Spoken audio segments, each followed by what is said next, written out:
క్రీస్తునందున్న ప్రియులకు ప్రేమతో వందనాలు తెలియజేయుచున్నాను. ఈరోజు దేవుడు మనకు చేస్తున్న వాగ్దానం ఏమిటనగా సామెతల గ్రంథము 8వ అధ్యాయము 17వ వచనం. నన్ను ప్రేమించు వారిని నేను ప్రేమించుచున్నాను. ఆమేన్. నా ప్రియమైన సహోదరి సహోదరులారా, మనము ఎవరినైతే ప్రేమిస్తున్నామో వారి కొరకు ఏదైనా ఎంతైనా చేయటానికి వెనుకాడం. ఒకవేళ వారి కొరకు బాధపడవలసి వచ్చినా, నష్టపోవలసి వచ్చినా కూడా వారి మీద మనకున్న ప్రేమ మనల్ని ఆ త్యాగము చేసే విధంగా మారుస్తుంది. దేవునికి మహిమ కలుగును గాక. నా ప్రియమైన సహోదరి సహోదరులారా, మనుషులమైన మనము ప్రేమించే వారి కొరకు అంతగా చేస్తే మరి దేవుడు మన కొరకు ఎంత చేస్తాడు? ఆయన ప్రేమ ఇంకా వర్ణించలేనిది కదా. అయితే ప్రభు ఏమంటున్నాడంటే, నన్ను ప్రేమించు వారిని నేను ప్రేమించుచున్నాను అంటున్నాడు. దేవునికి మహిమ కలుగును గాక. ఈ మాటలు వింటున్న ప్రియ సహోదరి సహోదరుడా, ఈ లోకంలో నీ ప్రేమ ఎవరి మీద ఉంది? మనుషుల మీదనా? డబ్బు మీదనా? పేరు ప్రతిష్టల మీదనా? దేనిని నువ్వు ప్రేమిస్తూ ఉన్నావు? ఎవరిని నువ్వు ప్రేమిస్తూ ఉన్నావు? ఈ లోకంలో దేనిని ప్రేమించినా, ఎవరిని ప్రేమించినా అది నీకు ఇబ్బందిని, బాధను కలిగిస్తుంది.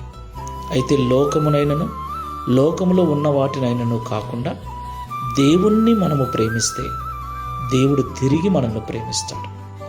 దేవుడు తిరిగి మనల్ని ప్రేమిస్తే ఇక మనకు ఏమైనా కొరత ఉంటుందా?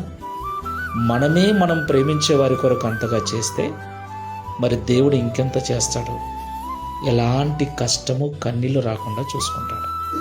కాబట్టి మాటలు ఉంటున్న ప్రియ సహోదరి సహోదరుడా, ఆయనను మాత్రమే ప్రేమించుదాం. ఆయనకు మించి మరొకరు మనకు ఇష్టంగా ఉండకూడదు. తీర్మానం చేసుకుని ప్రార్థన చేసుకుందాం. శాశ్వతమైన ప్రేమతో మమ్మల్ని ప్రేమిస్తున్న తండ్రి, విడువక మైళ్ళ కృప చూపుతున్న ప్రభువా, మీకు స్తోత్రాలు. ఎవరైతే ఈ లోకంలో నిన్ను ప్రేమిస్తూ ఉంటారో వారిని మీరు ప్రేమిస్తున్నారని మాతో సూటిగా మాట్లాడారు.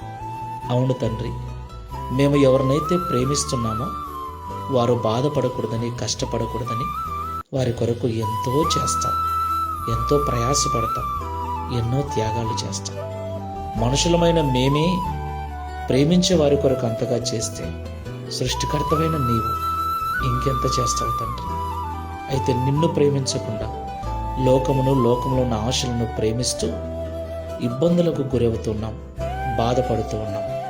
ఈరోజు మీరు మాతో మాట్లాడినట్లుగా ఇక లోకమును, అందులో ఉన్న వాటిని కాకుండా నిన్ను మాత్రమే ప్రేమిస్తూ, నీ ద్వారా ప్రేమించబడుతూ సమస్త సమృద్ధి కలిగి జీవించున్నట్లు సహాయం చేయమని, తద్వారా ఈ దిన వాగ్దానమును మా అందరి జీవితంలో నెరవేర్చి మీ నామమును మహిమపరచుకోమని యేసు నామములో ప్రార్థిస్తున్నాము తండ్రి.